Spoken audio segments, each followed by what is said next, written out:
GTA 6 now costs more to make than several Marvel movies combined. That number was never just a budget, it became the marketing, hyping a game as history's most expensive entertainment product before a single player has touched it. But ask why. So much money keeps landing everywhere except a finished, polished story, and the answer stops feeling like an accident. Grand Theft Auto 6, $2 billion. That is the high end of what industry reports say Rockstar is spending to make and market Grand Theft Auto 6. And right now, 0 copies have been sold. The scary part is not the number. It is that the number is already doing its job before anyone has touched the game. Stack it against Hollywood and the comparison stops being fair. The most expensive movies ever made, reshoots and movie stars included, generally land between $350 and $500 million, with marketing folded in. GTA 6 reportedly costs several times that. So why spend it? Rockstar already knows because they lived it once. GTA 5 and GTA Online became a money machine that ran over a decade and pulled in billions, and that success is why this budget exists. A budget this size stops being a promise of quality. It becomes a wager on whoever keeps paying long after launch. Still printing money in 2035? That only works if the money never stops flowing. And there is already a franchise spending nearly a blockbuster's worth every single year just to keep the lights on. Black Ops Cold War,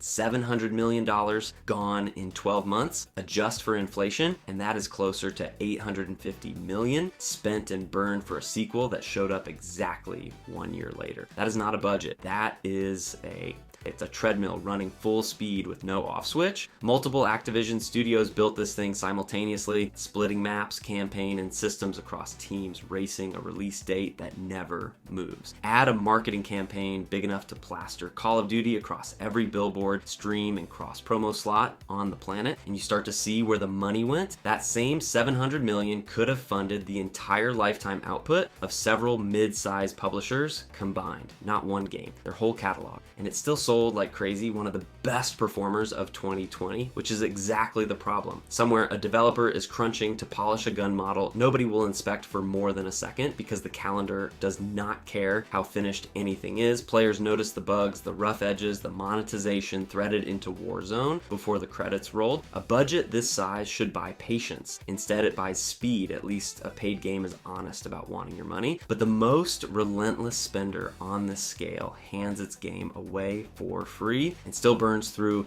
a blockbuster's budget every year to keep you playing. Genshin Impact. It only cost about $100 million to make. Sit with that because everything after it gets stranger.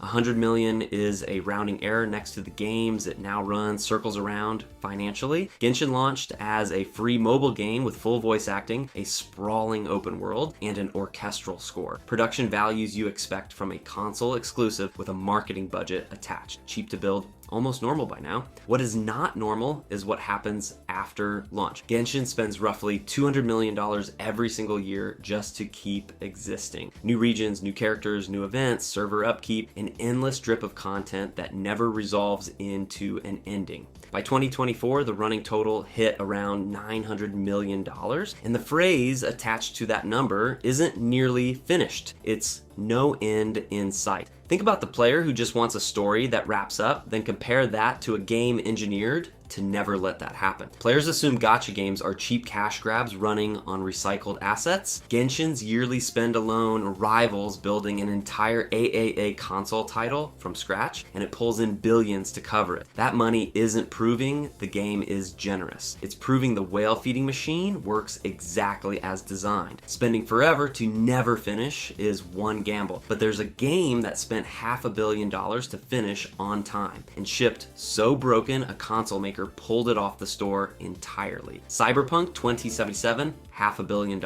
and a console maker still refused to sell it. That is not a metaphor. Sony physically pulled Cyberpunk 2077 from the PlayStation Store for months, refunding buyers on a game that had already cost more than most blockbuster movie franchises combined. CD Projekt Red's own financial reports called this their most expensive project ever, dwarfing The Witcher 3, a game most fans still consider their masterpiece. Line the numbers up and they get get absurd fast. Analysts put the base game's development around $316 million, add roughly $85 million for the Phantom Liberty expansion, add $71 million spent purely on marketing. That totals near $472 million, and adjusted for inflation, it climbs to about $514 million, $500 million, and December 2020 still happened. Console versions crashed constantly, textures failed to load, multiple class action lawsuits followed, and for a stretch of time, you could not buy the thing on one of the two biggest platforms in gaming. Not because it was too popular,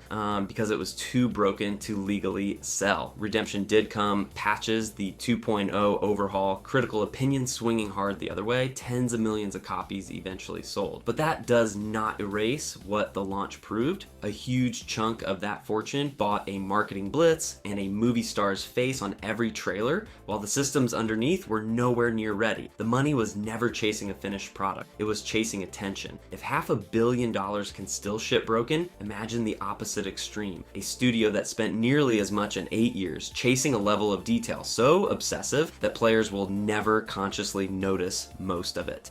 Red Dead Redemption 2, a horse's testicles shrink in cold weather in Red Dead Redemption 2. Nobody asked for this, Rockstar built it anyway. That detail is not the strange part. The strange part is how normal it is inside a budget, somewhere between $370 million and $540 million, since Rockstar has never confirmed the real number and probably never will. 8 years of development across studios worldwide built a world where mud holds the shape of a boot, snow depresses under a horse's hooves, and background characters run scripted routines whether you ever get close enough to see them. 50 million copies later, it paid off completely. Financially, this was never a gamble. But the last section proved money doesn't guarantee polish. This one proves something worse. The polish here is real, obsessive, undeniable, and it still came from somewhere. Crunch reports out of Rockstar Studios, people pulling brutal hours to animate testicle physics. Nobody will consciously register between shootouts. Somebody built that, somebody stayed late for that. That's the actual cost of cinematic realism,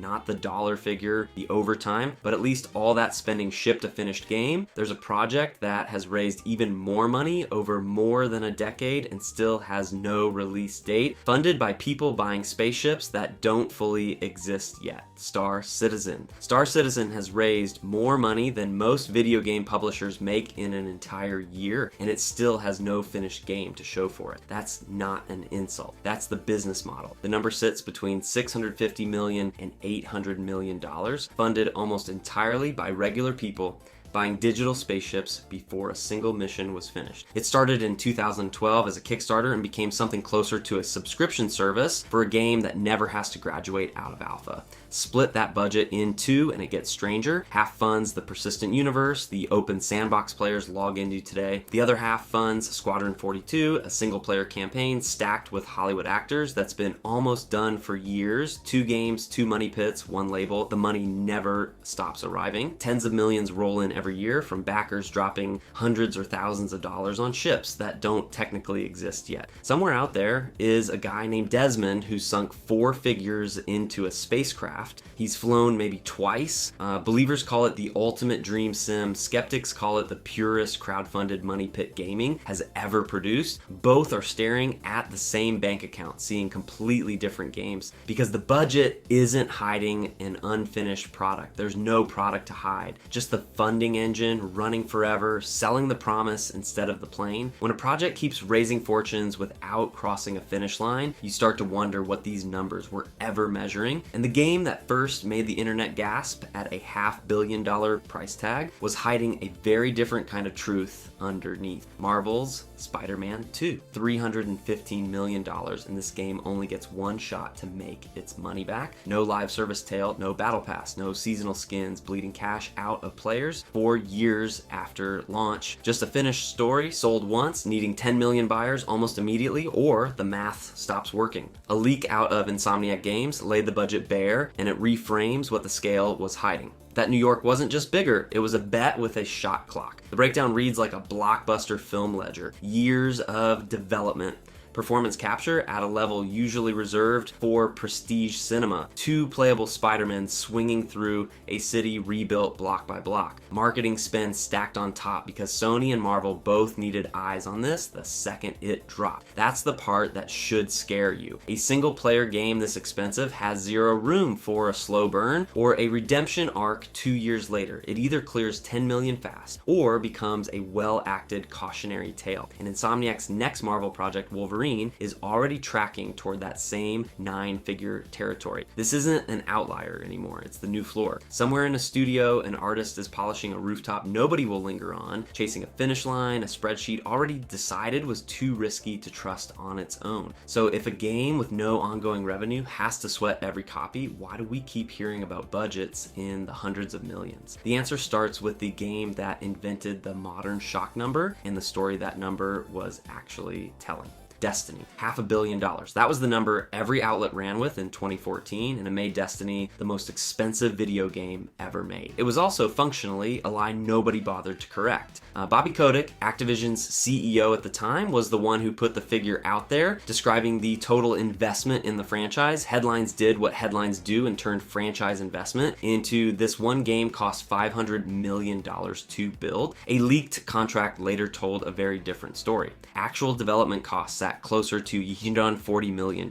The other $360 million or so was marketing, distribution, and long-term franchise support stretched across years of content nobody had even announced yet. That's not a rounding error, that's the entire myth sitting right there in the paperwork. Activision wasn't betting $500 million on one game launching well. In September of 2014, it was betting that Destiny would still be selling armor sets and expansions in 2024, and it worked. Destiny turned into Destiny 2, into a decade of seasons and expansions, into exactly the kind of self-sustaining machine the original number was quietly describing all along, which is the part worth sitting with after everything else in this video. The mannequin detailed worlds, the crunch, the launches that felt unfinished on purpose, all of it traces back to the same math Destiny just exposed in plain text. Nobody was ever paying to finish a game. They were paying to make sure the game never had to. If you enjoyed this video and want to see more, click the video on the screen now.